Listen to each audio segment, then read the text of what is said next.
Hello दोस्तों, कैसे हैं आप लोग? उम्मीद करते हैं अच्छे होंगे। दोस्तों, हम संविधान की सीरीज में आज देखेंगे फंडामेंटल राइट यानी मूल अधिकार। मूल अधिकार के बारे में देखेंगे। मूल अधिकार क्या है, इसका विकास कैसे हुआ, इसकी विशेषता, इसका स्वरूप क्या होता है, और इससे संबंधित जो केस हैं, आज तक न्यायालय के जो निर्णय आए हैं उन्हें देखेंगे। और उसके बाद में जो भी संविधान में आर्टिकल दिए गए फंडामेंटल राइट संबंधित उन्हें कवर करेंगे। अगर आपने इससे पहले के वीडियो नहीं देखे हैं तो आप प्लेलिस्ट में जाकर उसे ज़रूर देख लेना, क्योंकि वहाँ पर हमने ये सारी चीज़ें करवा रखी हैं इससे पहले की।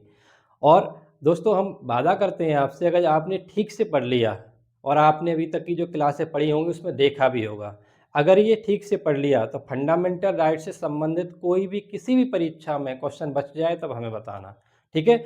चाहे तो आपकी यूपीएससी हो, यूपीपीएससी हो, चाहे आपका यूपीएसआई हो, क्योंकि उसमें यूपीएसआई में भी अच्छे लेवल का पॉलिटी आता है और यहाँ से फंडामेंटल राइट से और केसों से संबंधित बहुत क्वेश्चन आते हैं, ठीक है? या कोई अन्य परीक्षा हो, चाहे वनडे की हो, चाहे सिविल की हो, कोई भी हो, सारी परीक्षाओं में आप देखना कि कोई भी क्वेश्चन बच जाए तो हमें बताना। हम इसकी थ्योरी करेंगे पहले, उसके बाद उसके क्वेश्चन करेंगे।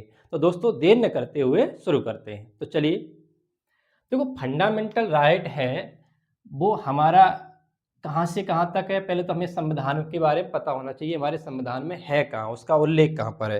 तो हमारे संविधान में कहाँ उल्लेख है? तो भाग 3 में उल्लेख है। कहाँ पर? भाग 3 में उल्लेख है। भाग 3 में भी आर्टिकल कहाँ से कहाँ तक है? तो आर्टिकल 12 से 15 तक है, ठीक है? भाग 3 में आर्टिकल 12 से 15 तक है। और ये लिया कहाँ से गया है? तो हमने स्रोत देखे थे संविधान के। अगर आप लोगों ने वीडियो नहीं देखा है वो वाला संविधान के स्रोत वाला, तो देख लेना प्लीज़, है ना? तो स्रोत देखा था तो हमें पता था फंडामेंटल राइट कहाँ से लिया गया है? यूएसए से लिया गया है, क्योंकि हमें पता है कि यूएसए में जो फंडामेंटल राइट दिए गए वो संविधान लागू होने के समय नहीं दिए गए थे, लेकिन जो प्रथम 10 संविधान संशोधन थे, यानी उसे बिल ऑफ राइट बोला जाता है, उसके थ्रू अमेरिका में फंडामेंटल राइट आए, ठीक है? इस चीज़ का याद रखना है। वहाँ पर शुरुआत में नहीं दिए गए थे फंडामेंटल राइट, ठीक है? तो फंडामेंटल राइट आए कहाँ से हैं? तो यूएसए से आए हमारे संविधान में। अब हमें फंडामेंटल राइट में पढ़ना क्या-क्या है? क्योंकि हमारा जो भी काम करने का उद्देश्य है, यानी जो टारगेट है, उसको हम पता कर लेंगे कि हमें करना कैसे है, तो वो जल्दी हो जाता है ना? ठीक है? तो इसमें स्पष्टता रहती है कि हमें करना क्या है। तो हम फंडामेंटल राइट में यानी मूल अधिकार में करेंगे क्या-क्या? पहले इसके अर्थ देखेंगे, ठीक है? उसके बाद में इसकी विशेषता और स्वरूप और विकास देखेंगे फिर, ठीक है? और संबंधित केस देखेंगे, यानी फंडामेंटल राइट से संबंधित न्यायालय में क्या-क्या केस आए, उस पर न्यायालय का क्या-क्या निर्णय रहा है, वो सारी चीज़ कवर करेंगे। उसके बाद में हम देखेंगे जो फंडामेंटल राइट से संबंधित संविधान में जो आर्टिकल है 12 से लेकर 35 तक, उनको कवर करेंगे। क्योंकि यहाँ से आजकल क्वेश्चन बहुत ज़्यादा बन रहे हैं, ठीक है? इनसे आर्टिकल से तो बनते ही बनते हैं, लेकिन यहाँ से भी क्वेश्चन बहुत ज़्यादा बन रहे हैं। इसीलिए क्या है, हमें ये भी कवर कर लेना चाहिए। हमारा मानना ये है कि जब भी कोई चीज़ पढ़ रहे हैं हम, यानी जब भी कोई चीज़ तैयार कर रहे हैं, तो उसे एक बार अच्छी तरह से कर लिया जाए, है ना? आपने अभी तक की जो भी वीडियो देखी होंगी उन्होंने बताया आपको कि जो भी चीज़ कराई है आपकी, वहाँ से क्वेश्चन बच नहीं सकता है, ठीक है ना? तो यहाँ से भी नहीं बचेगा, ठीक है? तो हम अभी देखते हैं अर्थ सबसे पहले। तो संविधान में तो ऐसा कहीं नहीं कहा गया है, ठीक है? अर्थ के बारे में संविधान में, देखो ध्यान रखना, संविधान में यहाँ से ये वाली चीज़ें कहीं नहीं कही गई हैं। लेकिन ये क्या है, हमें दिखाई देती है बाहर से, क्योंकि जब संविधान में कोई चीज़ जुड़ी तो उसके पीछे का बैकग्राउंड बहुत दिन से तैयार हो रहा होगा ना, ठीक है? अपन लोग अगर जब परीक्षा देंगे, परीक्षा में पास होंगे, उससे पहले बैकग्राउंड हमारा बहुत दिन से तैयार हो रहा है परीक्षा पास करने का, उतना लेवल बनाने का, है ना? तो वही चीज़ इसमें है। जब संविधान में आए वो तो ठीक है, लेकिन उससे संबंधित और भी का क्रियाकलाप जो भी हुए, ठीक है? उनको हम देखते हैं पहले। तो अर्थ अगर देखा जाए, अगर आपसे पूछा जाए कि 3 हमने शब्द लिए यहाँ पर कि अधिकार, मानव अधिकार और मूल अधिकार, ठीक है? अब मैं आपसे पूछूँ कि आप ये बताओ कि हम वेन डायग्राम से देखते हैं। आप इसमें बताना कि इसमें फंडामेंटल राइट कौन-सा रहेगा? तो देखो, फंडामेंटल राइट क्या है? छोटा चीज़ है। सबसे बड़ी चीज़ क्या है? अधिकार यानी राइट, ठीक है? उससे बड़ी चीज़ क्या है?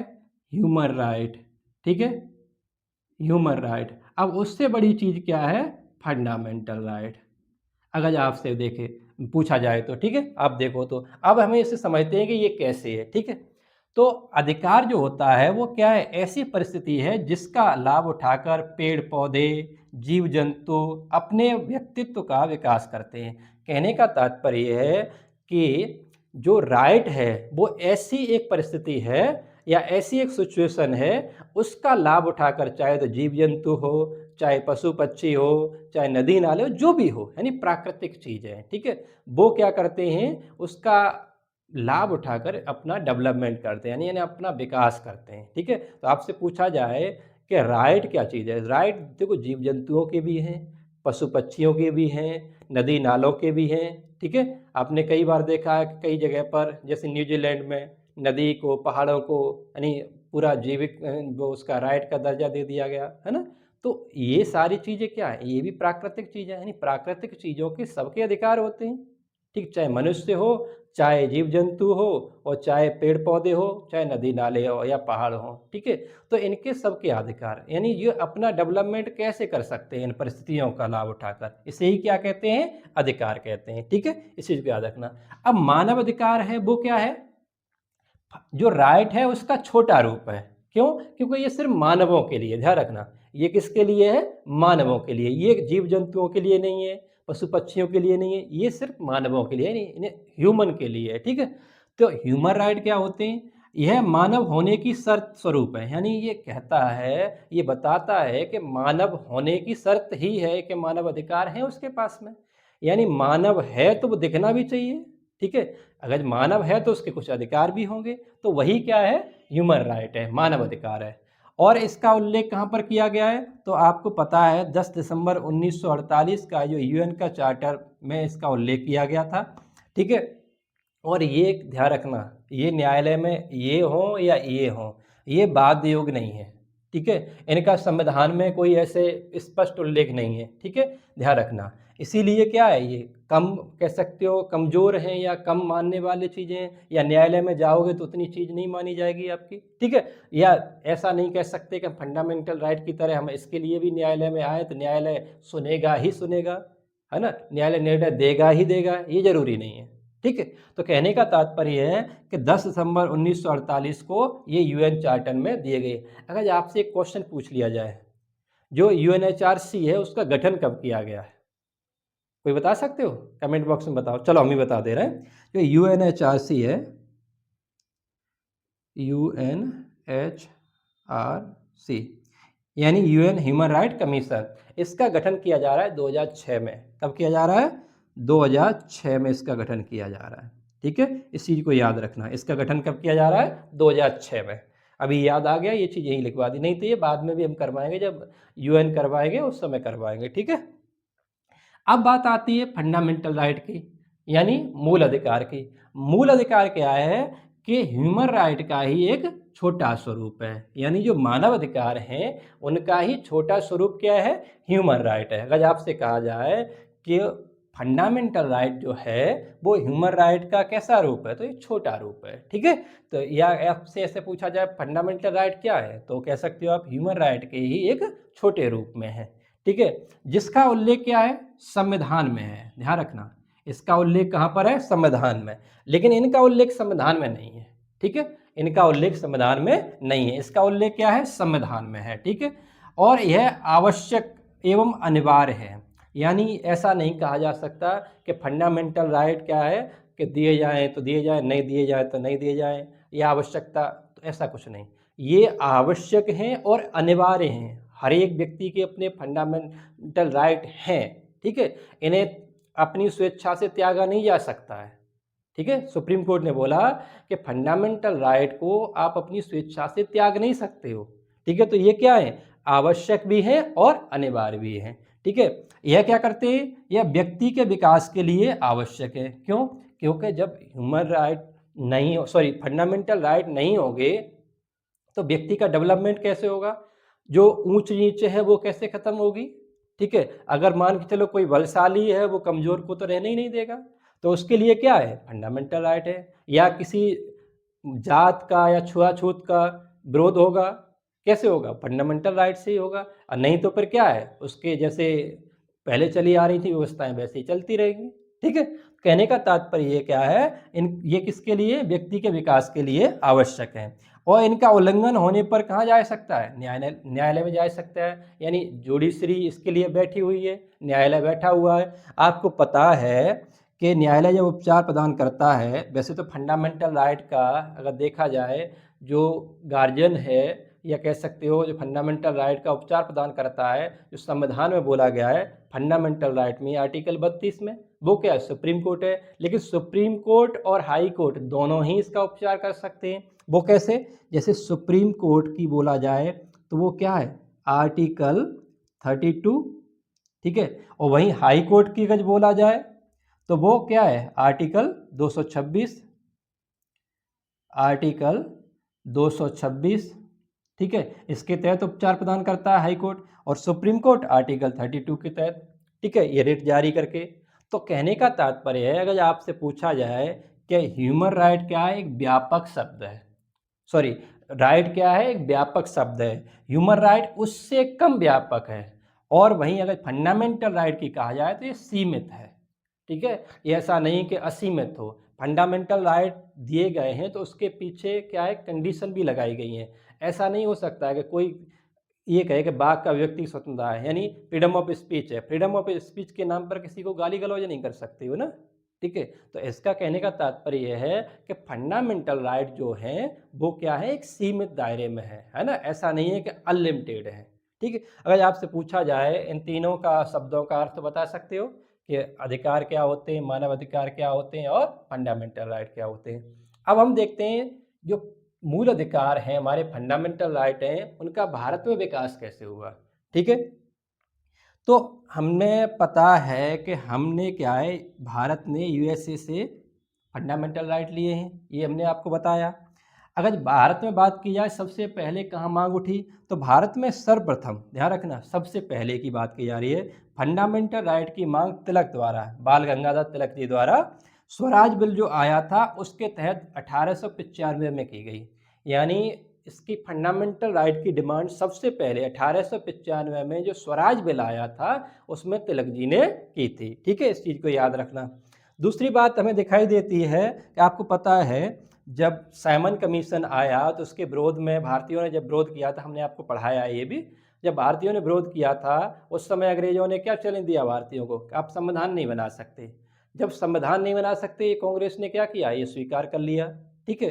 स्वीकार कर लिया तो उसके बाद मोतीलाल नेहरू जी की अध्यक्षता में एक नेहरू रिपोर्ट बनी, है ना। नेहरू रिपोर्ट में ही संविधान में भी आज भी हमें दिखाई देता है, नेहरू रिपोर्ट में फंडामेंटल राइट की बात की गई थी, ठीक है।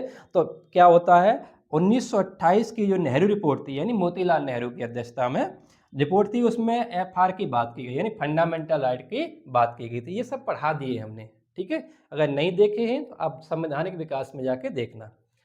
दूसरी बात अगर देखा जाए कि और कहाँ डिमांड उठी उसकी, तो कराची अधिवेशन हुआ था कांग्रेस का, कहाँ, कराची अधिवेशन हुआ था 1931 में। उसमें गांधी जी ने अधिकारों की, फंडामेंटल राइट की मांग की।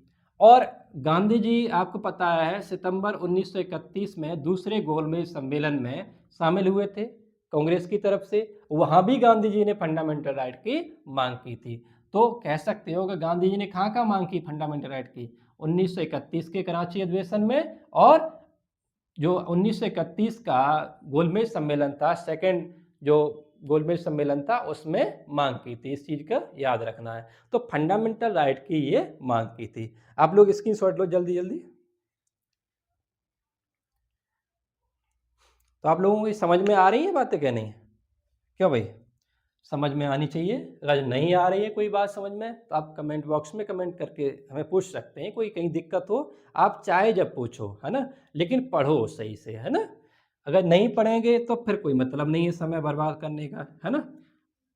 या तो आप कितना भी वीडियो ऐसे देख लो, लेकिन अब जब तक नोट्स वगैरह नहीं बनाएंगे आप, तब तक रिवीजन नहीं कर पाएंगे, है ना। नोट्स बनाओ और पी वाई क्यू जो हम लगवाएंगे उन्हें पी वाई क्यू का लगाओ, और अपने आप भी घटना चक्र वगैरह लगा लो। वैसे ही फिर क्या होगा, मल्टीपल रिवीजन हो जाएगा इसका, उसके बाद कहीं बच जाए क्वेश्चन तब बताना। क्यों, क्योंकि फिर तो आप एग्जाम हॉल में जाओगे तो अपने आप चल आएगा क्वेश्चन के भाई हम पर क्या करो, टिक लगाओ टिक लगाओ, है ना। वो कब होगा, जब मल्टीपल रिवीजन से, ठीक है ना। देखो ये हम अपना एक्सपीरियंस बता रहे हैं आपको, है ना? जो भी एग्ज़ाम हमने भी क्वालिफ़ाई किए हैं, तो उनमें क्या है, उनमें हमने कुछ न कुछ तो किया होगा ना? आप लोग शायद सारे लोग परिचित ना हों हमसे, है ना? लेकिन कभी मौका मिलेगा तो हम अपने बारे में सारी चीज़ बताएँगे आपको, है ना? लेकिन अभी क्या है, अभी सिर्फ़ पढ़ लो, ठीक है? हाँ, अभी पढ़ने की बात है, अभी जीवन परिचय की कोई बात नहीं है, ठीक है? वो समय आने पर वो भी दे दिया जाएगा। जो जानते हैं, उनकी तो बात ही कुछ अलग है।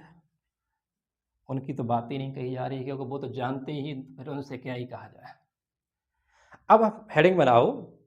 हमने देखा था कि अर्थ देख लिया हमने, विकास देख लिया। अब हेडिंग बनाओ फंडामेंटल राइट की विशेषता और स्वरूप, ठीक है? यानी मूल अधिकार के, फंडामेंटल राइट के विशेषता या स्वरूप।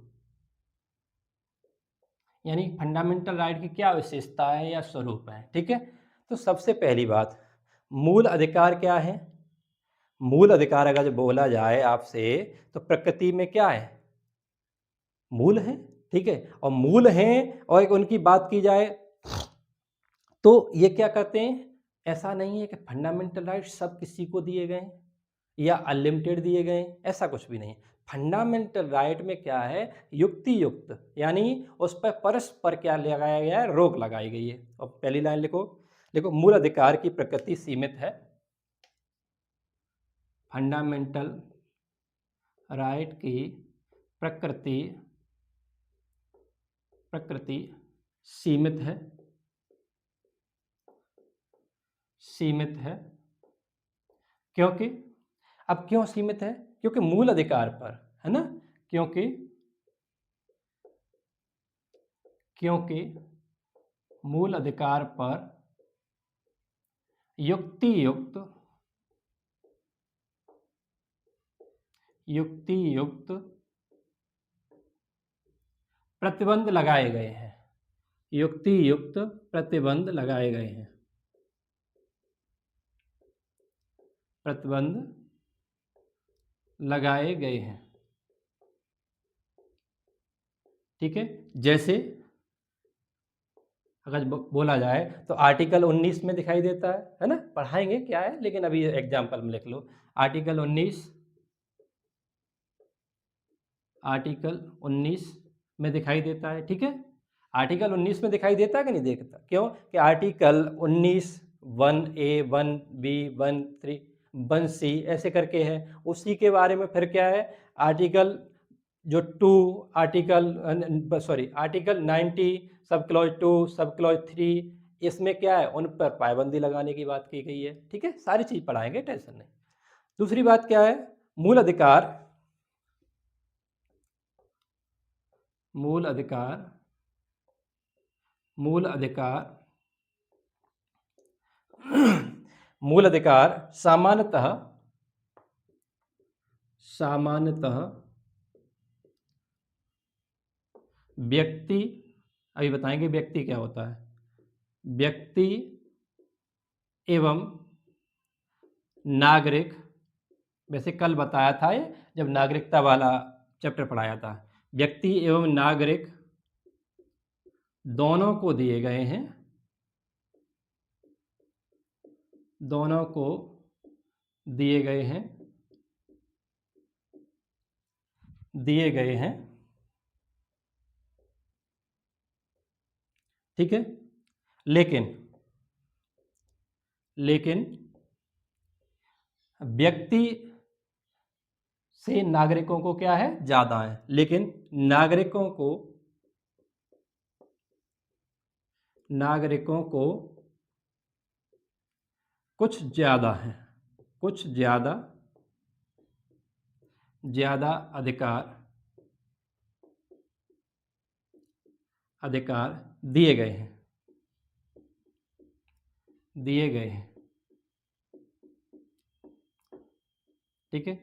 जैसे अगर नागरिकों को कौन से ज़्यादा दिए गए, जैसे आर्टिकल 15 है, 16 है, 19 है, 29 है, 30 है, ठीक है? जैसे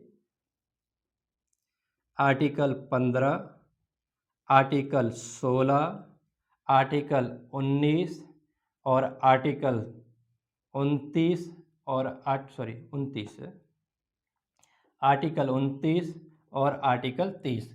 ये क्या है? ये सिर्फ और सिर्फ किसको? नागरिकों को दिए गए। देखो, नागरिक का मतलब होता है कि वो उस देश का नागरिक हो, यानी भारत का नागरिक हो, उससे ये अधिकार दिए गए हैं। व्यक्ति क्या है? व्यक्ति तो बाहर का भी हो सकता है, विदेशी भी हो सकता है, कहीं का भी हो सकता है व्यक्ति। व्यक्ति की कोई बात नहीं है, व्यक्ति तो जहाँ का भी है वो व्यक्ति है, चाहे भारत का हो चाहे कहीं बाहर का हो। ठीक है, तो ये जो अधिकार हैं सिर्फ और सिर्फ किसको दिए गए हैं? ये सिर्फ और सिर्फ नागरिकों को दिए गए हैं, ध्यान रखना। ठीक है, किसको दिए गए? नागरिकों को दिए गए। ठीक है, नेक्स्ट पॉइंट लिखो, मूल अधिकारों की प्रकृति। मूल अधिकारों की प्रकृति यानी फंडामेंटल राइट का नेचर। मूल अधिकार की प्रकृति, नकारात्मक, नकारात्मक, नकारात्मक,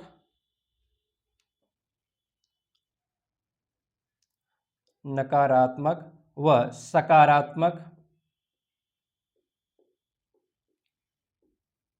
सकारात्मक दोनों प्रकार की है। कैसे? दोनों प्रकार की है, दोनों प्रकार की है। ठीक है ना? यानी कैसी है? नकारात्मक और सकारात्मक। आपने कहीं कहीं पढ़ ली होगी कि मूल अधिकार क्या है? नकारात्मक है, तो ये गलत हो जाएगा। क्यों? क्योंकि नकारात्मक और सकारात्मक दोनों प्रकृति में मूल अधिकार पाए जाते हैं। ठीक है, तो कैसे पाए जाते हैं? क्योंकि हमारे पास कोई भी जब हम बात करें तो उसके लिए हमारे पास क्या होना चाहिए? प्रूफ होना चाहिए। प्रूफ क्या होगा? जैसे आर्टिकल 15, आर्टिकल 15 जैसे अनुच्छेद 15, ये नकारात्मक है।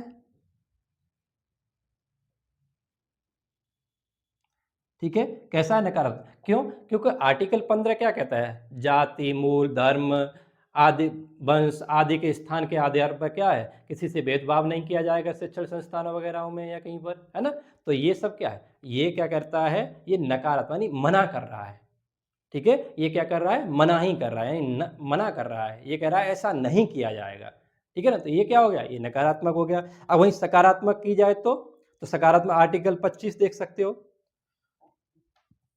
ये क्या है? नकारात्मक है। और आर्टिकल अगर देखा जाए कि 25, ये क्या है? सकारात्मक है।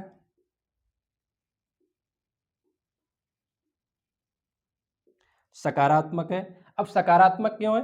क्योंकि इसमें क्या है? सारे धर्मों की बात की गई है ना? सबको क्या है? सबको संरक्षण दिया जाएगा, यानी कोई मना नहीं किया जाएगा किसी धर्म को। जो भी मानना चाहता है अपना धर्म को माने। ठीक है, कोई व्यवधान नहीं है, कोई पाबंदी नहीं है। ठीक, लेकिन वो एक्टिविटीज कहीं ऐसी ना करे जो कि भारत के खिलाफ हों। ठीक है, तो कोई भी धर्म माने तो इसका मतलब क्या है? सकारात्मक है। ठीक है, तो अगर आपसे पूछा जाए फंडामेंटल राइट की प्रकृति कैसी है? नकारात्मक और सकारात्मक दोनों प्रकार की है। ठीक है, तो कहने का तात्पर्य प्रकृति में अगर देखा जाए इसकी क्या है? युक्त युक्त प्रतिबंध लगे, क्योंकि ये सीमित है। अब सीमित कैसे? जैसे आर्टिकल 19 में हमें दिखाई देता है। उसके बाद में अगर देखें, जो मूल अधिकार हैं वो सामान्यतः व्यक्ति और नागरिक दोनों को हैं, लेकिन क्या है? नागरिकों को कुछ ज़्यादा दिए गए हैं। जैसे अगर देखा जाए नागरिकों को कौन से अधिकार दिए गए हैं? आर्टिकल 15, आर्टिकल 16, आर्टिकल 19, आर्टिकल 29 और आर्टिकल 30। ये व्यक्तियों को नहीं, यानी सभी को लिए, यानी विदेशियों को नहीं। अगर क्वेश्चन आ जाए आपसे, ऐसा पूछा जाए कि कौन से अधिकार सिर्फ और सिर्फ भारतीयों को हैं, तो भारतीयों को मतलब नागरिकों को हैं, यानी 15, 16, 19, 29 और 30 ये सिर्फ और सिर्फ भारतीयों के पास रहेंगे। ठीक है, अगर आपसे पूछा जाए सिर्फ और सिर्फ भारतीयों कौन से हैं, तो ये हैं। लेकिन ये देखा जाए, ये कहा जाए कि विदेशियों के पास कौन से इनको छोड़कर, ध्यान रखना। और भारतीयों के पास तो सारे ही हो जाएंगे, जो विदेशियों को हैं वो ही प्राप्त हो जाएंगे, और ये तो हो ही जाएंगे, यानी ये विदेशियों को प्राप्त नहीं होंगे, कहने का तात्पर्य ये है। ठीक है, एक नेक्स्ट पॉइंट लिखो कि फंडामेंटल राइट राज्य और व्यक्ति दोनों के खिलाफ है। ठीक है, आपने कहीं हो सकता है किसी किताब में पढ़ लिया हो कि ये सिर्फ और सिर्फ राज्य के खिलाफ है, तो राज्य के खिलाफ नहीं है, ये क्या है? राज्य और व्यक्ति दोनों के खिलाफ है। ठीक है, अभी देखो बताते हैं एग्जाम्पल में कैसे खिलाफ है। ठीक है, तो आप लोग लिखो कि फंडामेंटल राइट राज्य और व्यक्ति दोनों के खिलाफ है, इसके दोनों से रोक करते हैं, यानी दोनों से बचाव करते हैं अधिकारों का। ठीक है, फंडामेंटल राइट राज्य व व्यक्ति दोनों के खिलाफ हैं, दोनों के खिलाफ हैं। यानी खिलाफ का मतलब ये मत मान लेना कि मतलब वो उसके हिसाब से नहीं है, इसके हिसाब से मतलब ये है कि राज्य नहीं कोई अतिक्रमण करेगा फंडामेंटल राइटों का, ना ही तो व्यक्ति अतिक्रमण करेगा। ठीक है, जैसे आपसे कह दिया जाए कि कौन सा ऐसा अधिकार है कि जो राज्य और व्यक्ति दोनों के खिलाफ है। आर्टिकल 17 यानी 17 देखो, उसमें क्या कहा गया है कि कोई अस्पृश्यता नहीं करेगा। ठीक है, यानी कोई छुआछूत नहीं करेगा, छुआछूत का विरोध करता है आर्टिकल। छुआछूत ना तो राज्य करेगा ना कोई व्यक्ति कर सकता है ना। तो इसका मतलब क्या है कि व्यक्तियों के खिलाफ भी है। तो लिखो ये क्या है, ये राज्य व्यक्ति दोनों के विरुद्ध, दोनों के विरुद्ध हैं। अब विरुद्ध कैसे हैं, तो ये देखो विरुद्ध कैसे हैं। जैसे एग्जाम्पल में अगर देखा जाए, देखो आर्टिकल 16, आर्टिकल 16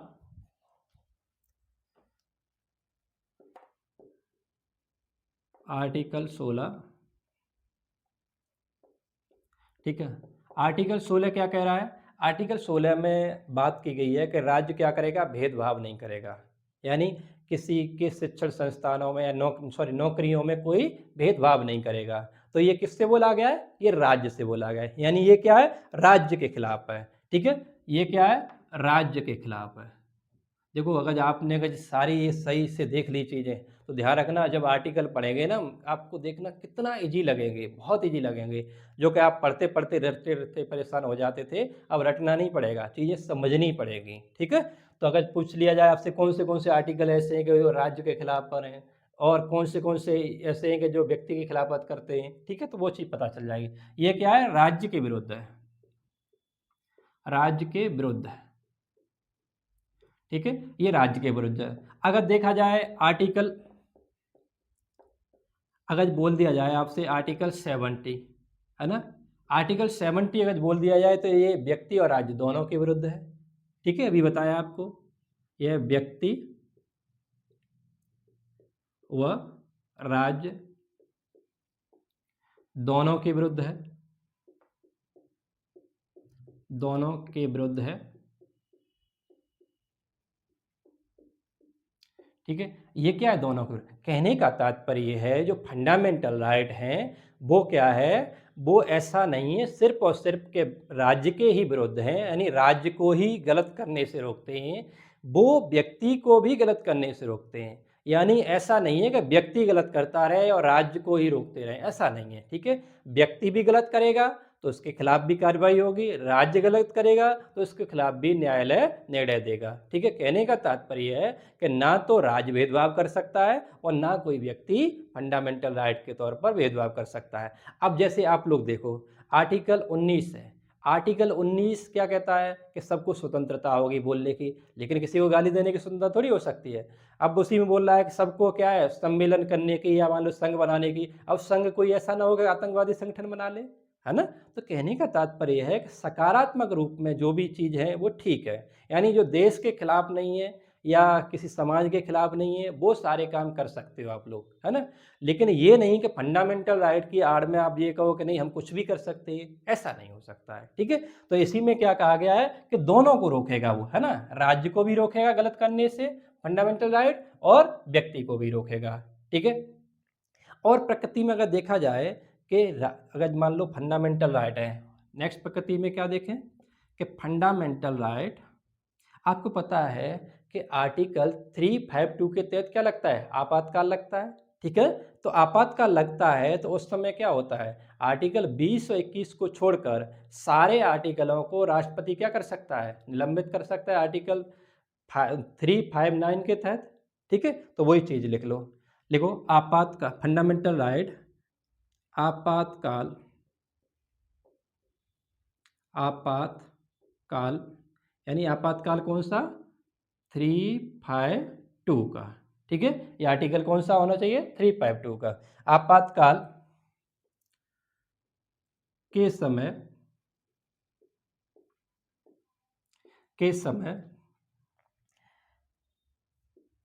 आर्टिकल 20 व 21 को छोड़कर, आर्टिकल 20 और 21 को छोड़कर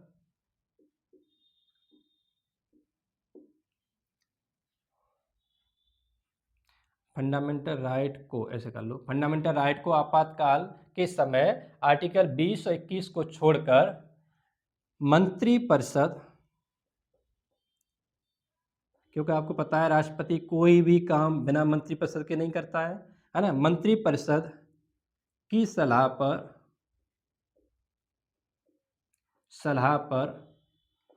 राष्ट्रपति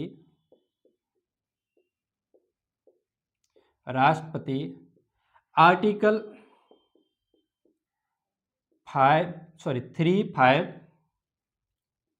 359 के तहत फंडामेंटल राइट का निलंबन कर सकता है। फंडामेंटल राइट का निलंबन कर सकता है, निलंबन कर सकता है। ठीक है, कहने का तात्पर्य यह है कि अगर आपातकाल लगा है, ठीक है, वो कौन से आर्टिकल के तहत, तो 352 के तहत, यानी 352 के तहत आपातकाल लगता ही इसी आर्टिकल के तहत है। ठीक है, वैसे तो राज्यपाल शासन वाला लगता है, वित्तीय आपातकाल लगता है, वो अलग है। ठीक है, लेकिन इसी के तहत हम पढ़ाएंगे इसमें कैसे कैसे जाता है, लेकिन डिटेल में तभी बताएंगे। लेकिन अभी इतना समझ लो कि इसके तहत क्या है, 352 के तहत क्या है, अगर जब आपातकाल लग रहा है तो राष्ट्रपति क्या कर सकता है, आर्टिकल 359 के तहत मंत्रिपरिषद के कहने पर फंडामेंटल राइटों का निलंबन कर सकता है, यानी मूल अधिकारों का निलंबन कर सकता है। बशर्ते 20 और 21 को छोड़ना पड़ेगा। क्यों? क्योंकि ये जीवन के अधिकार से संबंधित हैं, यानी लाइफ को जीने के अधिकार से संबंधित है। ठीक है, इसीलिए इन दो अधिकारों को छोड़ा गया है। आपको पता है कि आपातकाल लगने से ही 19, तो आर्टिकल जो 19 है, आर्टिकल जो 19 है वो तो स्वतः ही निलंबित हो जाता है ना। ये तो स्वतः ही निलंबित हो जाएगा, जो किसके तहत, आर्टिकल, देखो अभी हम यहाँ पर तुम्हें ज़्यादा पढ़ाना नहीं चाह रहे थे, लेकिन चलो लिख लो, है ना। आर्टिकल को इसके तहत, तो आर्टिकल 358 के तहत। ठीक है, इसके तहत ये तो स्वतः ही निलंबित हो जाता है, लेकिन जो राष्ट्रपति करता है निलंबित, वो किसके तहत करेगा, 359 के तहत। ठीक है, ये आपातकाल में और ज़्यादा पढ़ाएंगे हम आपको। बहरहाल ये समझ लो कि आपातकाल के समय फंडामेंटल राइटों का निलंबन किया जा सकता है। ठीक है, अब हम नेक्स्ट देखते हैं। आप लोग इसका स्क्रीनशॉट लेना चाहो तो ले लो, नहीं तो लिख तो रहे ही हो आप लोग। ठीक है, अब हम इसी में एक आध पॉइंट और देखते हैं। जैसे अगर आपसे बोल दिया जाए कि मूल अधिकार न्यायालय में प्रवर्तनीय है या नहीं है ना, तो न्यायालय में प्रवर्तनीय है, क्योंकि इनका नेचर क्या है, इनका नेचर ये है कि ये प्रवर्तनीय है न्यायालय में। देखो कोई भी क्वेश्चन नहीं बचेगा आपका। अभी आपको लगेगा कि देखो हमने कोई भी आर्टिकल नहीं पढ़ा, फिर भी हमारे फंडामेंटल राइट के कितने सारे क्वेश्चन हो रहे हैं, है ना। ये सारे क्वेश्चन आते हैं। ठीक है, जब आते हैं तो उन्हें पढ़ लिया जाए, है ना, क्योंकि नहीं पढ़ेंगे तो दिक्कत हो जाएगी, है ना। तो पढ़ना है हमें। ठीक है, और आपने देखा होगा हम क्लास में आपका टाइम भी बर्बाद नहीं करते, है ना। ऐसा नहीं है कि हम आपसे बात नहीं कर सकते, है ना, सब कुछ कर सकते हैं। लेकिन अभी क्या है, अभी हमारा पढ़ने का समय है, तो हमें क्या है, क्लास प्रॉपर पढ़ लेनी चाहिए। और आपकी कई परीक्षाएं लगी हुई हैं, है ना। जब हम लाइव में होंगे, जब लाइव क्लास कर रहे होंगे, तब उस समय आप जो भी बात करेंगे वो करेंगे। क्योंकि अभी क्या है, लाइव क्लास तो है नहीं, हम जो क्लास पढ़ा रहे हैं यहाँ पर, ठीक है, ऑफलाइन में, वही आपकी रिकॉर्ड हो रही है। ठीक है, कहने का तात्पर्य है। नेक्स्ट लिखो, लिखो मूल अधिकार, सब लोग लिखो, मूल अधिकार, मूल अधिकार न्यायालय, न्यायालय, न्यायालय द्वारा प्रवर्तनीय है। यानी कहने का प्रवर्तनीय का मतलब ही यही होता है कि भाई न्यायालय द्वारा क्या हो सकते हैं, ये लागू हो सकते हैं, यानी न्यायालय में इन्हें ले जाया जा सकता है। फंडामेंटल राइट का किसी का वायलेशन हो रहा है तो आप न्यायालय में जा सकते हो। आर्टिकल 32 के तहत सुप्रीम कोर्ट में, आर्टिकल 226 के तहत उसमें हाई कोर्ट में, ठीक है। सुप्रीम कोर्ट में आर्टिकल 32 के तहत, हाई कोर्ट में 226 के तहत। तो न्यायालय द्वारा प्रवर्तनीय है, प्रवर्तनीय है। अगर आपसे पूछा जाए कि न्यायालय द्वारा प्रवर्तनीय है तो हाँ है, ठीक है। क्योंकि क्योंकि आर्टिकल 32 के तहत सुप्रीम कोर्ट, ठीक है, और आर्टिकल 226 के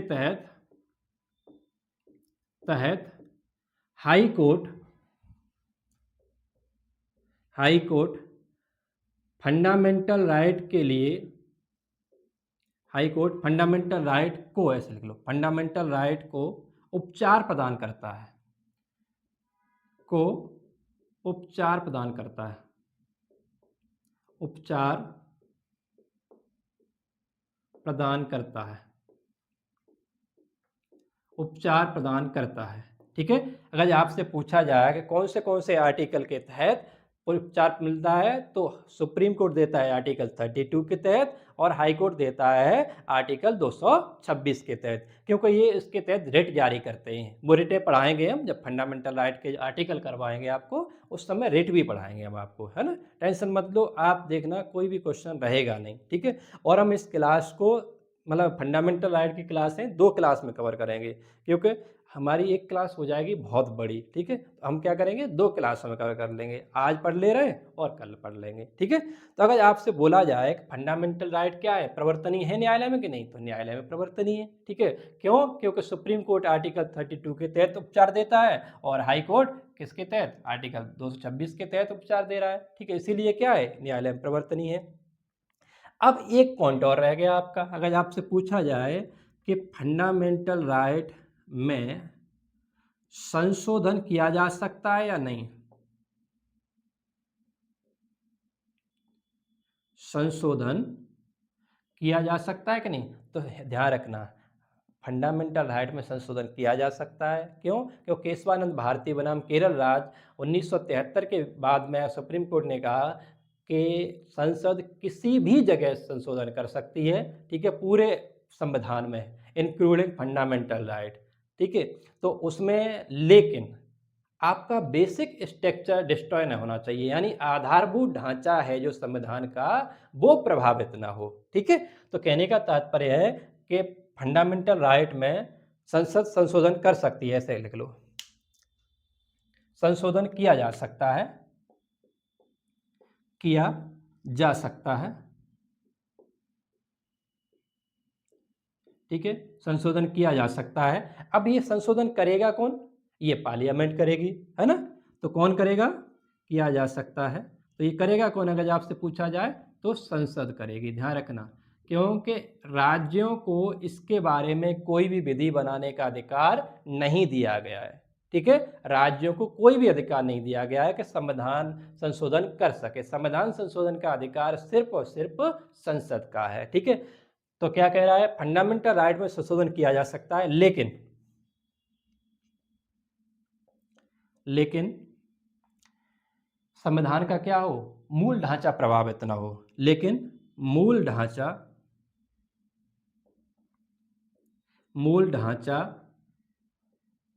प्रभावित न हो, ठीक है। कहने का तात्पर्य है, अगर मूल ढांचा प्रभावित नहीं हो रहा है तो आप संविधान के किसी भी भाग में संशोधन करो, चाहे फंडामेंटल राइट ही क्यों ना हो, कोई प्रॉब्लम नहीं है, ठीक है। तो इसका कहने का तात्पर्य यही रहा कि आप फंडामेंटल राइट में संशोधन कर सकते हो, ठीक है, अगर आपसे पूछा जाए। अब हम देखते हैं कुछ न्यायालय के निर्णय, है ना। न्यायालय के कुछ निर्णय देख ले रहे हैं, उसके बाद तब फिर हम पहुंचेंगे किस पर, वो आर्टिकलों पर, ठीक है। अब आप हेडिंग डालो एक, कि फंडामेंटल राइट से संबंधित यानी मूल अधिकार से संबंधित विभिन्न न्यायिक निर्णय, यानी अभी तक जो भी केस आए हैं इम्पोर्टेंट केस तो बहुत सारे आते रहते हैं, लेकिन हमें क्या देखना है जो हमारे एग्जाम के हिसाब से इम्पोर्टेंट है। ठीक है, सारे केस नहीं पढ़ने होते हैं। आप लोग परीक्षाओं में घबरा जाते हो, जैसे एसआई की परीक्षा है आपकी, उसमें घबरा जाते हैं कि केस पढ़ने। अरे इतने केस नहीं पढ़ने हैं जितना आप लोग सोचते हो। 10-15 केस हैं सारे अच्छे, उनमें से ही आते हैं क्वेश्चन। ठीक है, अब आप एक चीज़ सोचो, आप 10-15 पढ़ के अगर जो मान लो 2 क्वेश्चन आते हैं, 3 क्वेश्चन आते हैं, उन्हें करके आ रहे हो तो क्या ही दिक्कत है। अगर 100 क्वेश्चन 50 क्वेश्चन में से अगर मान लो कोई कहीं भी आ रहे हो, अगर कहीं भी पॉलिटी के मान के चलो 25 क्वेश्चन आ रहे हैं, 30 क्वेश्चन आ रहे हैं, उसमें से अगर आप कम पढ़ के अगर जो मान लो 25 में से 24 करके आ रहे हो, तो वो ज़्यादा अच्छा है कि बहुत सारा सब कुछ पढ़ के आ जाओ, है ना? और कुछ पढ़ ही नहीं पाओगे दूसरा सब्जेक्ट, तब उसके बाद में 25 में 25 वो भी गारंटी नहीं है ना? तो कहने का तात्पर्य है जो कोर एरिया है उसे कभी नहीं छोड़ना है। ठीक है, तो हेडिंग डालो, एफआर से संबंधित फंडामेंटल राइट से संबंधित न्यायिक निर्णय, फंडामेंटल राइट से संबंधित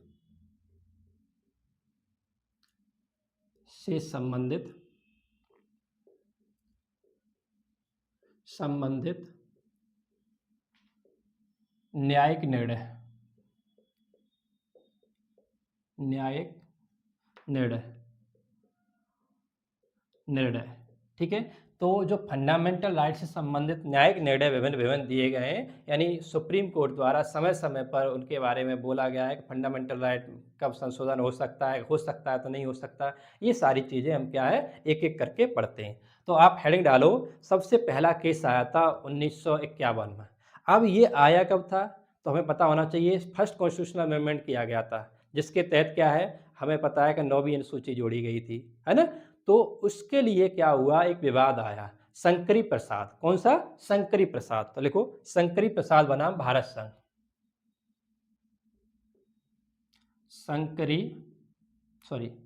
शंकरी प्रसाद, गलत लिख गया,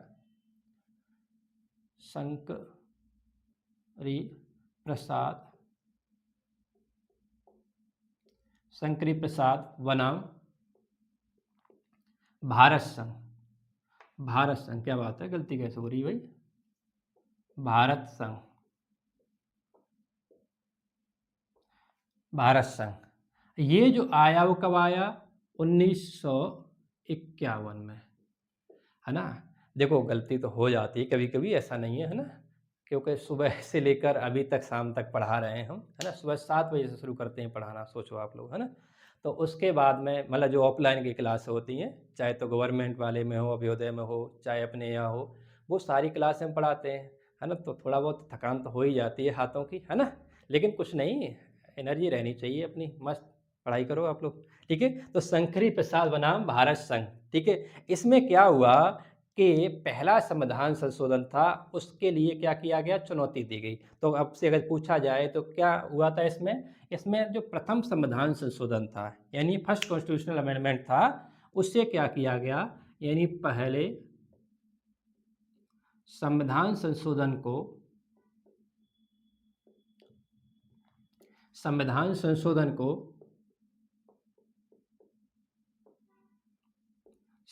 को चुनौती दी गई।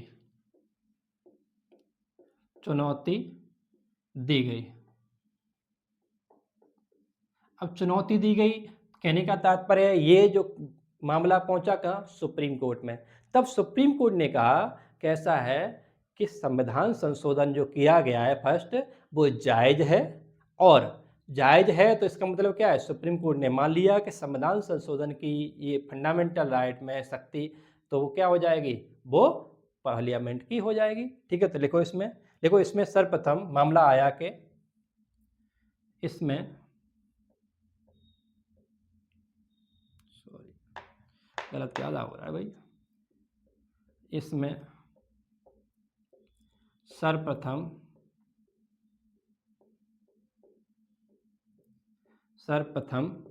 मामला आया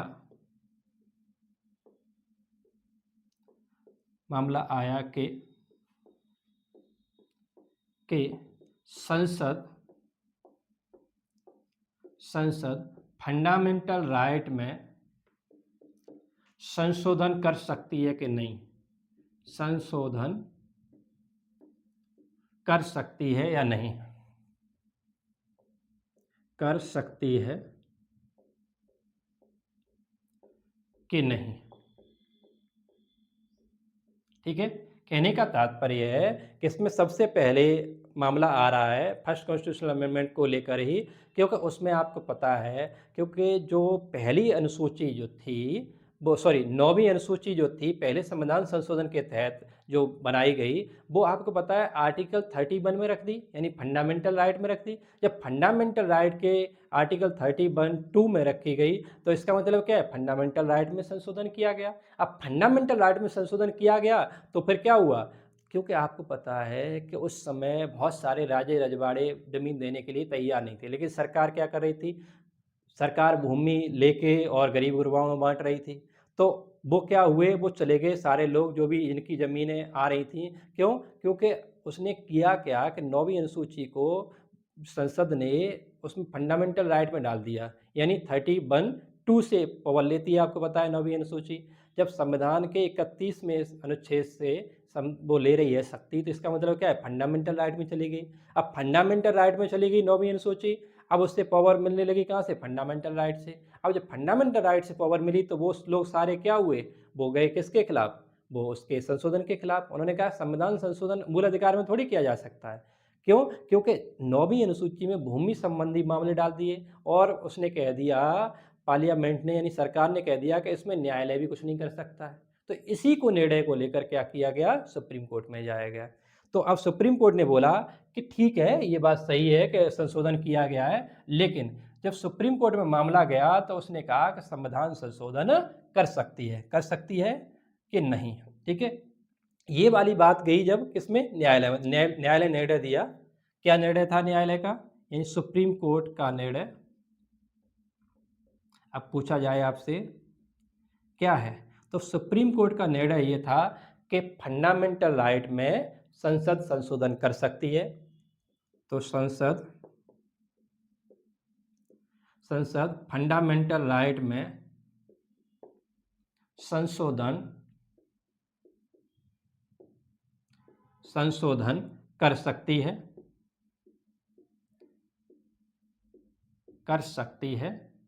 ठीक है, अगर आपसे पूछा जाए इसमें क्या कहा कि संशोधन कर सकती है। अब कर के सकती है, क्योंकि ये इसने कहा सुप्रीम कोर्ट ने कि आर्टिकल जो 13 है, आर्टिकल 13 कहता है कि कोई विधि विरुद्ध कोई काम हो रहा है तो सुप्रीम कोर्ट क्या कर सकता है, उसे अमान्य घोषित कर सकता है। ठीक है, कह सकते हो अप्रत्यक्ष रूप से जुडिशियल रिव्यू दिया गया है, वहाँ पर पढ़ाएंगे ये भी आपको।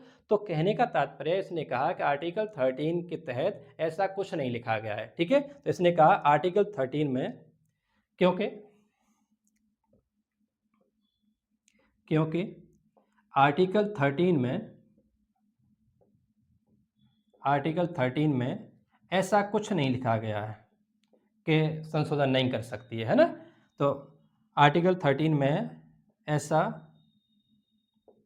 कुछ नहीं लिखा गया है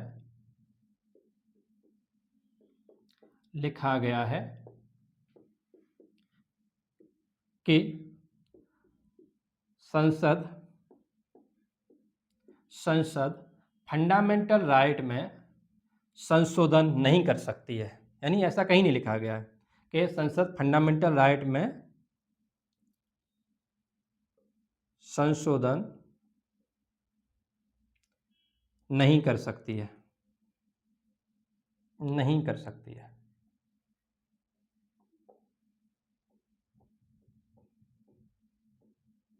नहीं कर सकती है, यानी कहने का तात्पर्य, न्यायालय ने ये कहा कि ऐसा कहीं नहीं लिखा है आर्टिकल 13 में कि संसद संशोधन नहीं कर सकती है। तो इससे अब सरकार तो खुश है ना, सरकार खुश, तो फिर क्या होगा, और भी संशोधन करने लग जाएंगे। तो कहने का तात्पर्य है, शंकरी प्रसाद जो मामला आया वो आया कब, तो 1951 में आया क्यों, क्योंकि पहला संविधान संशोधन था, उसे चुनौती दी गई। और अब सर्वप्रथम मामला ये गया कि फंडामेंटल राइट में संसद संशोधन कर सकती है या नहीं कर सकती है। ठीक है, कहने का तात्पर्य है, इसमें ये बोला गया, क्वेश्चन किया गया सुप्रीम कोर्ट से कि सुप्रीम कोर्ट ये बताए क्या ये पार्लियामेंट को अधिकार है कि फंडामेंटल राइट में भी अमेंडमेंट कर सके। तो ये फिर क्या बोला सुप्रीम कोर्ट ने? सुप्रीम कोर्ट ने कहा कि संसद संशोधन कर सकती है। क्यों? क्योंकि आर्टिकल 13 में ऐसा कहीं नहीं लिखा गया है कि संशोधन नहीं कर सकती है ना? ऐसा कहीं नहीं लिखा गया है। तो इसमें सिर्फ ये लिखा गया है कि कोई संविधान विरुद्ध विधि हो तो सुप्रीम कोर्ट क्या करेगा? शून्य घोषित कर देगा। तो इसलिए सुप्रीम कोर्ट ने कहा कि ये जो संविधान संशोधन जो हुआ है फर्स्टमा, वो क्या है? वैध है। तो इसमें क्या माना सुप्रीम कोर्ट ने? तो सुप्रीम कोर्ट ने माना कि फर्स्ट कॉन्स्टिट्यूशनल यानी पहला संविधान संशोधन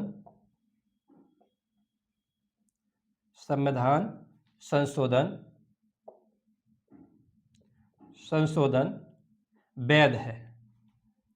क्या है? वैध है। ठीक है, तो ये चीज़ ध्यान रखना। तो इसमें क्या कह दिया उसने कि पहला संशोधन जो हुआ है वो सरकार ने ठीक किया है, उसमें कोई कमी नहीं है। तो ठीक है, इसका स्क्रीनशॉट लो जल्दी जल्दी। अब दूसरा केस देखते हैं। देखो दूसरा केस आता है पे सज्जन सिंह बनाम राजस्थान राज्य का। कौन सा? सज्जन सिंह बनाम राजस्थान राज्य का। अब उस केस में भी यही बात की गई कि वहाँ पर बात बोली गई कि फंडामेंटल राइट से संबंधित फिर विवाद पहुँच गया वहाँ पर कि फंडामेंटल राइट को संशोधन कर सकते हैं या नहीं। ठीक है, तो ये बड़ी प्रॉब्लम आई उसमें भी। क्यों? ये भी भूमि से संबंधित विवाद ही चल रहे थे वहाँ पर भी, राजस्थान में भी। तो ये सब देखो उस समय बहुत सारी समस्याएं थी सरकारों के सामने भी, न्यायपालिका के सामने भी। आप लोग देखते हो उसके बाद में गोलकनाथ वादे में सारे निर्णय ही पलट दिए उसने सुप्रीम कोर्ट ने। उसने कहा पिछले वाले निर्णय है वो नहीं, अब दोबारा से क्या है, अब संशोधन नहीं कर सकती है। तो सुप्रीम कोर्ट भी समय समय पर संविधान की अलग अलग व्याख्या करता रहता है परिस्थिति के अकॉर्डिंग, है ना। तो ये भी चीज़ हमें देखनी चाहिए क्योंकि परिस्थितियों के अकॉर्डिंग हमें बदलना तो सीखना पड़ेगा, है ना। ये हमारी पढ़ाई में भी लागू होता है। ठीक है, तो नेक्स्ट लिखो सज्जन सिंह बनाम राजस्थान राज्य। सज्जन सिंह बनाम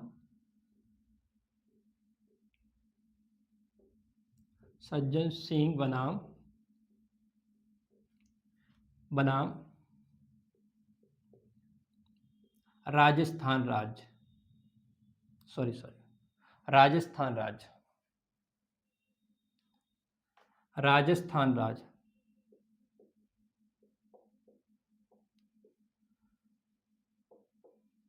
राजस्थान राज्य ये कब आ रहा है मामला? तो ये हमें पता है 1965 में आया था। कब? 1965 में। आप लोगों ने पढ़ा होगा, यहाँ तक है। ये बहुत चर्चित मामला था ये भी, है ना। तो इसमें क्या कहा जा रहा है, इनमें पुनः मामला पहुंचा। शंकरी प्रसाद वाले मामले को कह सकते हो दोबारा से उसे चैलेंज दिया गया। ठीक है, तो लिख लो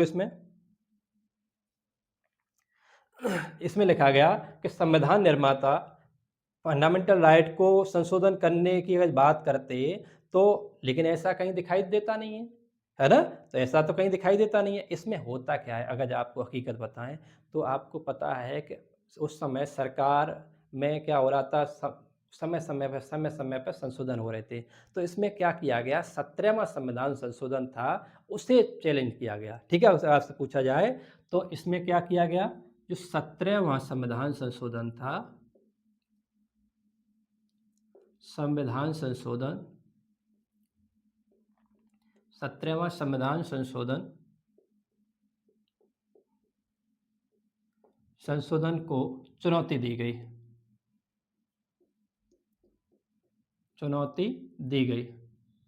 ठीक है। क्या किया गया, 17वें संविधान संशोधन को चुनौती दी गई। और इसमें भी सुप्रीम कोर्ट ने क्या कहा कि संविधान जो हुआ है, संशोधन हुआ है, वो ठीक है ना। तो इसने भी क्या माना, देखो ज़्यादा रामायण लिखने से कोई मतलब नहीं है, इसका निर्णय आप ध्यान रखो। तो लिखो सुप्रीम कोर्ट ने 17वें संविधान संशोधन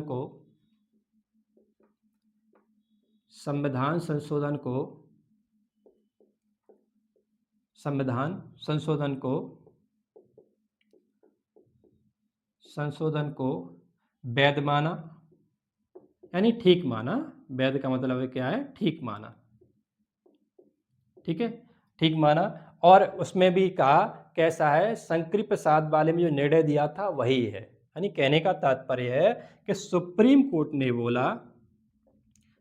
कोर्ट ने कहा कि फंडामेंटल राइट में संशोधन करने की संसद की शक्ति है या संसद का अधिकार है। फंडामेंटल राइट में संशोधन करने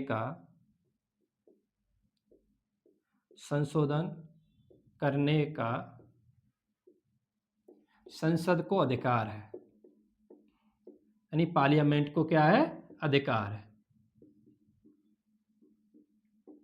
अधिकार है।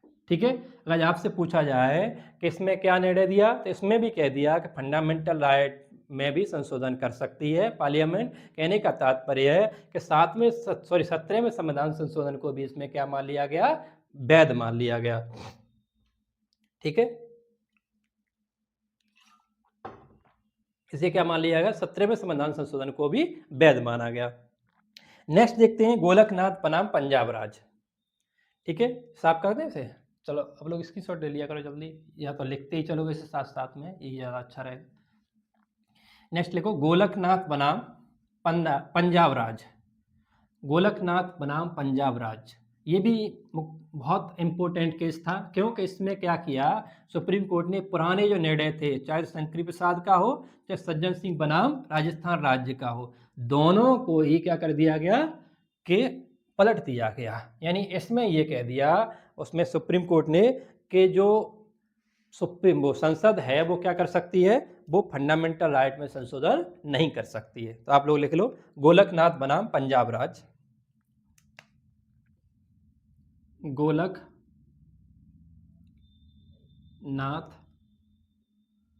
बनाम पंजाब राज, पंजाब राज्य। देखो बनाम का मतलब होता है वर्सेस। ठीक है, बनाम का मतलब क्या होता है? वर्सेस। ठीक है, बनाम पंजाब राज, ये कब आ रहा है मामला? तो 1967 में आया था। ठीक है, कब? 1967 में आ रहा है मामला। अब इसमें क्या हो रहा है, सुप्रीम कोर्ट ने अपने पुराने वाले जो निर्णय थे वो क्या कर दिए? बदल दिए। ठीक है, तो इसमें लिखो, देखो सुप्रीम कोर्ट ने अब पुराने निर्णय का मतलब ये है, देखो ज़्यादा बार बार लिखना ठीक नहीं है, क्या ही लिखोगे आप लोग कि शंकरी प्रसाद हो या सज्जन सिंह बनाम राजस्थान राज्य हो, दोनों के निर्णयों को बदल दिया। देखो सुप्रीम कोर्ट ने अपने पुराने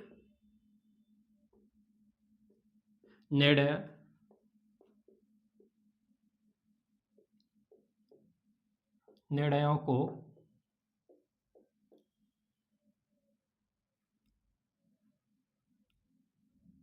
गलत लिख दिया है ना, निर्णय, एक सेकंड, निर्णयों को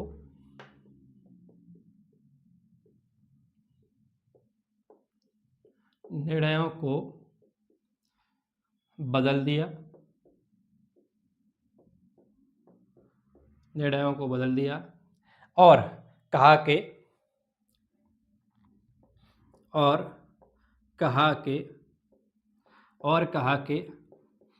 संसद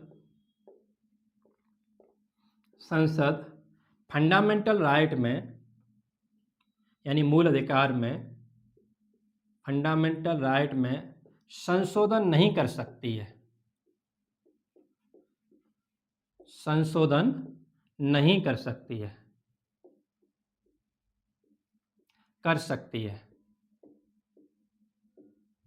ठीक है, इसमें ऐसा कहा गया कि फंडामेंटल राइट में संशोधन नहीं कर सकती है। यानी इसमें क्या कह दिया कि संशोधन कोई भी ऐसी काम नहीं संसद कर सकती है जो क्या है, संविधान को फंडामेंटल राइट को सीमित करे। ठीक है, अर्थात संसद कोई ऐसा कार्य नहीं कर सकती है, कोई ऐसा कार्य नहीं कर सकती है, नहीं कर सकती है,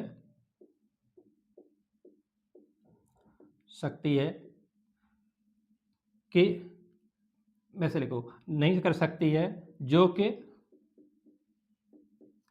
कि फंडामेंटल राइट को सीमित करता हो, फंडामेंटल राइट को सीमित करता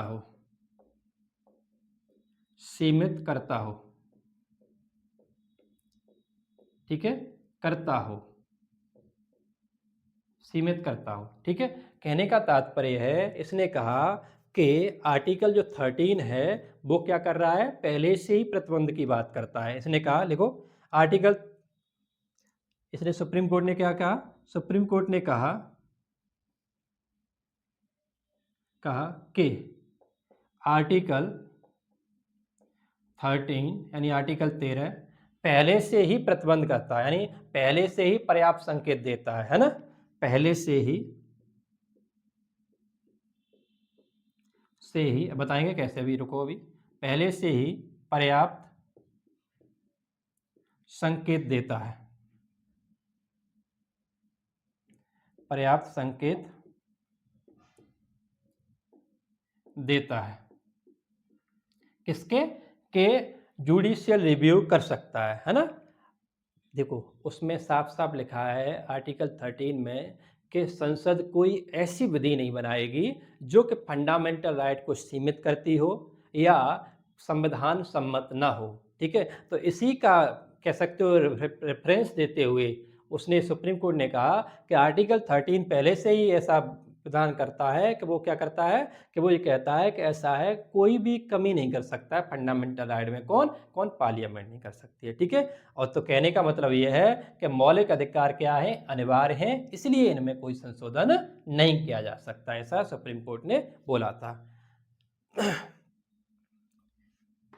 इसी में क्या हुआ, एक निर्णय दिया उसने जब गोलकनाथ में, तब इसमें एक बात बनी थी। अब बात कौन सी बनी थी, अपने कभी कई बार सुनी हुई, भविष्य लक्ष्मी प्रभाव, है ना, भविष्य लक्ष्मी प्रभाव या प्रभावी प्रवर्तन की बात की गई थी। ठीक है, तो आप लोग इसका हेडिंग डाल लो, भविष्य लक्ष्मी प्रभाव, भविष्य लक्ष्मी प्रभाव, या सॉरी लक्ष्मी नहीं, भविष्य लक्ष्मी प्रभाव, है ना, लक्ष्मी तो गलत हो जाएगा, भविष्य लक्ष्मी प्रभाव, ये बताते हैं क्या है ये।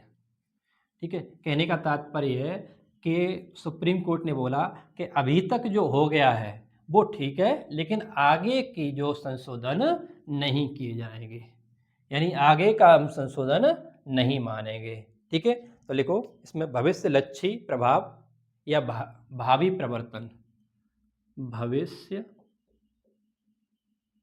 लक्ष्मी प्रभाव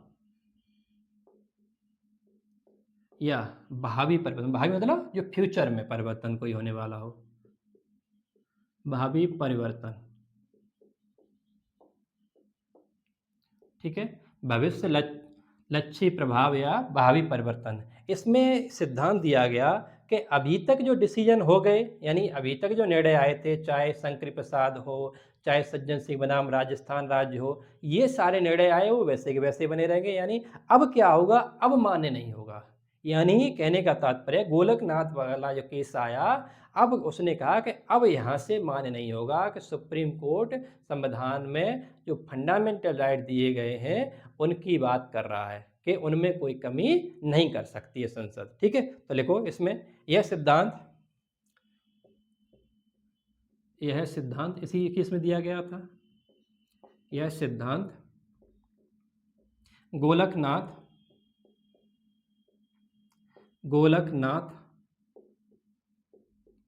बनाम पंजाब राज्य में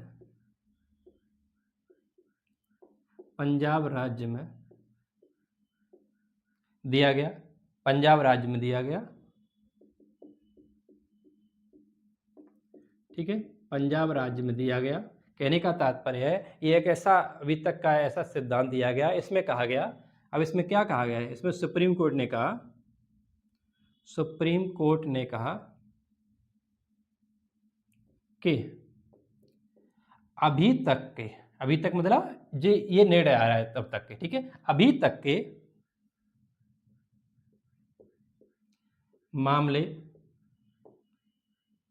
ये ऐसे लिख लो, अभी तक के, ये थोड़ा ऐसे लिखो, अभी तक के मामलों में जो भी निर्णय दे दिए गए हैं, यानी जो भी संशोधन करिए गए वो मान्य होंगे। अभी तक के मामलों में जो भी मामलों कह सकते हो, फंडामेंटल राइट कह सकते हो, है ना, में जो भी संशोधन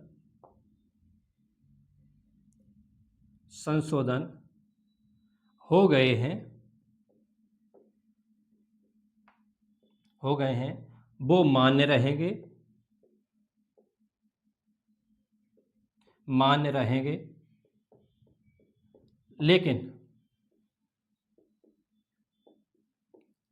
लेकिन आगे के लिए क्या होगा, ये प्रावधान नहीं माना जाएगा। ठीक है, लेकिन आगे के लिए यह नहीं माना जाएगा, लेकिन आगे के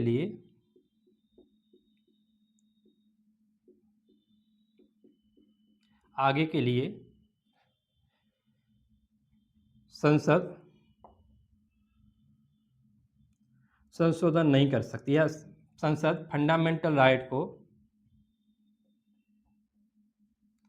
राइट को सीमित नहीं कर सकती है, नहीं कर सकती है। ठीक है, ये वाली बात इसमें भविष्यलक्षी प्रभाव या भावी परिवर्तन में बात की गई थी। ठीक है, अब सरकार क्या कर रही थी, सरकार ने कहा अच्छा ऐसी बात है, सुप्रीम कोर्ट हमसे ऊपर हो जाएगा, है ना, तो सरकार कहती है सुप्रीम कोर्ट हमसे ऊपर, अरे ऐसे कैसे हो सकता है। तो सरकार पर क्या ला रही है, 24वां संविधान संशोधन ला रही है, और उसने सरकार ने क्या किया, सुप्रीम कोर्ट के निर्णय को पलट दिया और कहा उसमें कि कभी भी कहीं भी किसी भी आर्टिकल में संसद संशोधन कर सकती है। ठीक है, तो नेक्स्ट अगर आप लिखना चाहो तो लिख लो कि संविधान संशोधन, 24वां संविधान संशोधन। वैसे तो हम ये अलग पढ़ाएंगे, लेकिन अभी हम ये चीज़ पढ़ रहे हैं तो आप लोग थोड़ा ध्यान देना, क्योंकि एक दूसरे से कनेक्टिविटी सही बन जाती है तो पढ़ाई में एक मज़ेदारी आती है। ठीक है, क्योंकि अब आप देखोगे जब केशवानंद भारती बनाम केरल राज्य, तो उसमें क्या है, उसमें 24 में 25 में संविधान संशोधन थे, नहीं तो चुनौती दी गई, और 29 में को तो 24वां संविधान संशोधन सरकार ने किया। क्या किया, अगर जब आपसे बोला जाए नोट करके लिख लो, देखो 24 संविधान संशोधन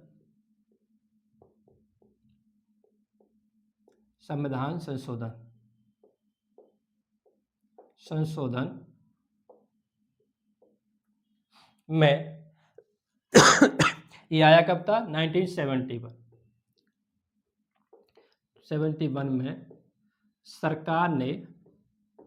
सरकार या संसद कह सकते हो, कुछ भी कहो, है ना, सरकार या संसद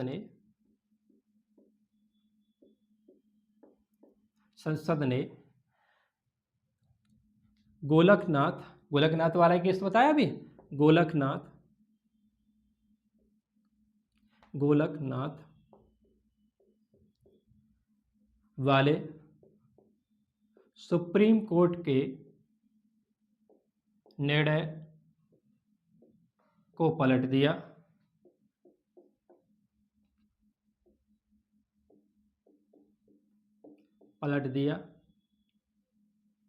और इसमें कहा क्या, इसमें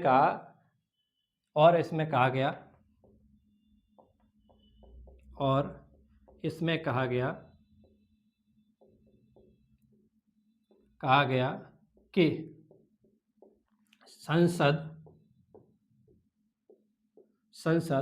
संविधान के किसी भी भाग में या किसी भी आर्टिकल में, है ना, संसद संविधान के किसी भी आर्टिकल में या भाग में, इंक्लूडिंग फंडामेंटल राइट, है ना, किसी भी भाग में या किसी भी आर्टिकल में, इसमें लिख लो फंडामेंटल राइट सहित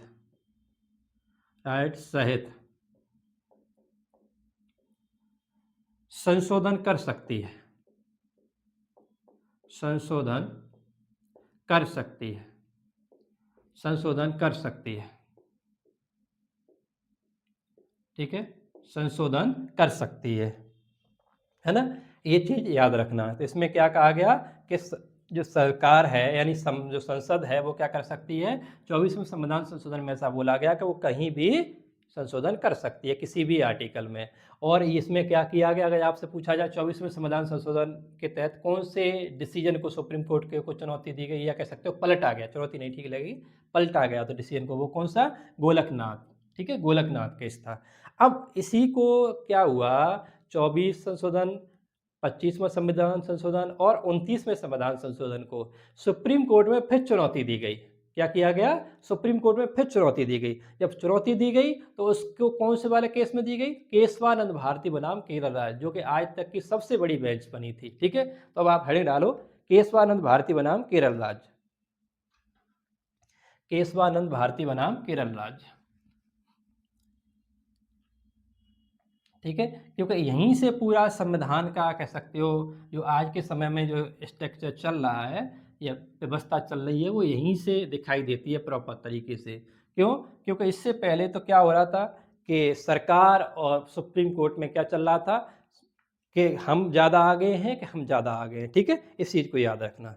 तो हेडिंग डालो, केशवानंद भारती बनाम केरल राज्य, केशवानंद, केशवानंद भारती, केशवानंद भारती बनाम केरल राज्य, बनाम केरल राज्य, केरल राज्य, ये कब आ रहा है, 1973, ठीक है, कब आ रहा है, 1973 को, ठीक है, 1973 को ये आ रहा है, ठीक है। अब इसमें हुआ क्या कि हमने अभी आपको बताया कि इसके तहत जो 24वां, सॉरी 24वां, 24वां, 25वां और कौन सा, और 29वां संविधान संशोधन को, संविधान संशोधन को, संशोधन को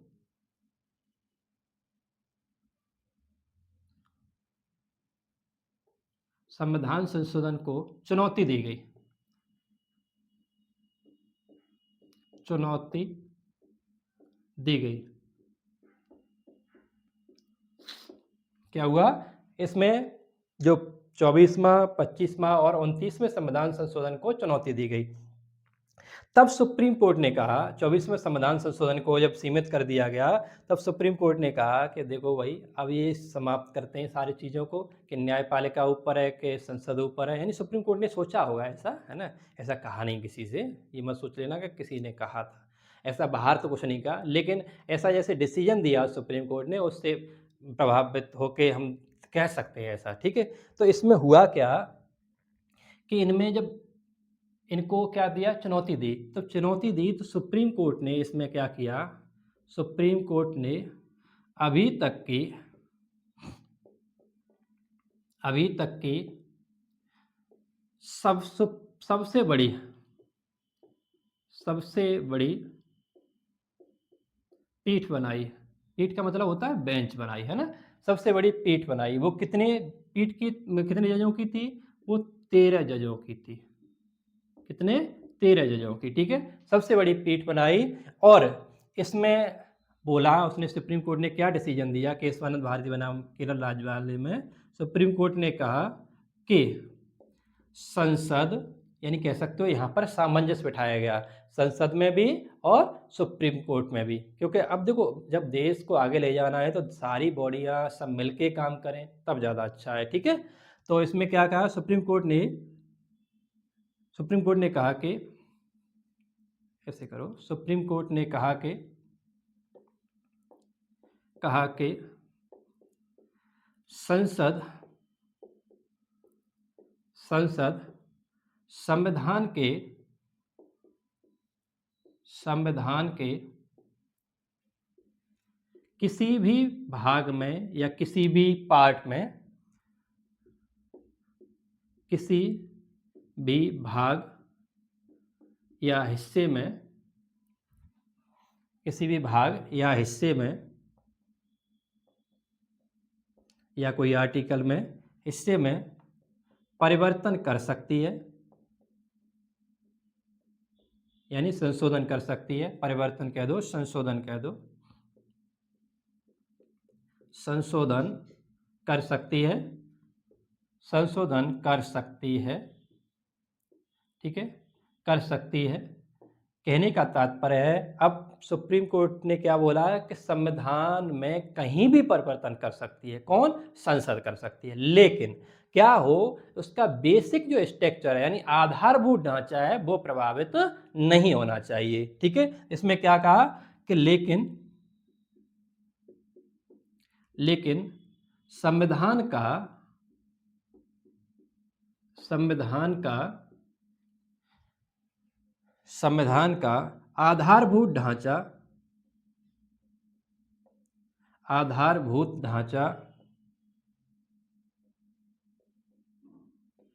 ढांचा प्रभावित न हो, प्रभावित न हो, ठीक है। ये बात किसमें बोली गई? केशवानंद भारती बनाम केरल राज्य में। यानी आपसे कहा जाए आधारभूत ढांचे का सिद्धांत कब दिया? केशवानंद भारती केरल राज्य में। अब तक की सबसे बड़ी बेंच कब थी? तो केशवानंद भारती बनाम केरल राज्य में। ये जो पीठ थी इसने निर्णय बताया कैसे दिया था? इसने 7:6 से कहो, क्योंकि 7:6 के रेशियो में इन्होंने क्या दिया था? निर्णय दिया था। यानी 7 इसके पक्ष में थे बेसिक स्ट्रक्चर वाले संशोधन के में, 6 इसके अपोजिट में थे, कहने का तात्पर्य है, ठीक है। तो ये जो अभी तक का सबसे अच्छा कह सकते हो डिसीजन था सुप्रीम कोर्ट का।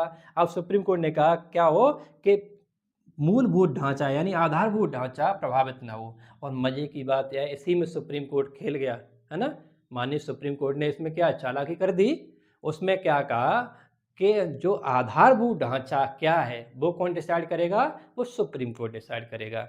यानी न्यायपालिका डिसाइड करेगी आधारभूत ढांचे में क्या आता है और क्या नहीं आता है। इससे क्या हुआ कि पार्लियामेंट को भी ऐसा लगा कि हम संशोधन कहीं भी कर सकते हैं, और इसी के तहत अगर देखा जाए बाद में क्या होता है, इसके डिसीजन से सरकार क्या हो गई? खुश हो गई। और सरकार ने, आपको पता है, 42वां संविधान संशोधन जो किया था वो क्या क्यों किया था? क्योंकि सरकार को छूट मिल गई थी, संविधान संशोधन कर सकती है। लेकिन उसके बाद में ऐसा नहीं है कि उसमें कोई ऐसा काम कर सकती है कि जो क्या है मूलभूत ढांचे को प्रभावित करे।